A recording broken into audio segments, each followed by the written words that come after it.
বড় ভাই, ঘুরতে গেলাম। সাবধানে যেও। আচ্ছা। আরে, এই ঈদের আগে রাতে বেচারা এখানে বসে কি করে? থাক, এইসব নিয়ে আমার ভাবা দরকার নেই। ঘুরতে ঘুরতে রাত হয়ে গেল। ভাই কি না কি বলে আল্লাহই জানে। আরে ওই ব্যক্তি না এখনো বসে আছে? দেখি তো জিজ্ঞাসা করে কি হয়েছে। ওই ভাই, কি হয়েছে আপনার? সারাদিন কত মানুষ এই রাস্তা দিয়ে যাইতেছে, কিন্তু কেউ আমারে জিজ্ঞেস করে নাই। আচ্ছা, আমাকে বলেন কি হয়েছে।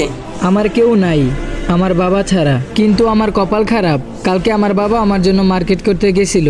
যাওয়ার পথে রাস্তায় দুর্ঘটনায় মারা যায়। ও আচ্ছা, আপনি মন খারাপ করিয়েন না। চলেন, আমাদের বাড়িতে থাকবেন এখন থেকে।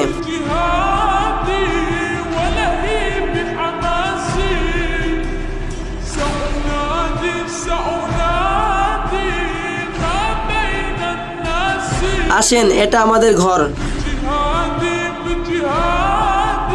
এখানে বসেন। ভাই, ও ভাই। এত রাত করলি কেন? ভাই, একটা অসহায় ভাইকে বাড়িতে আনছি। এই ব্যাপারটা অনেক ভালো হয়েছে। আচ্ছা ভাই, আমি মার্কেটে গেলাম ওই ভাইয়ের জন্য মার্কেট করতে। আচ্ছা তাহলে যা।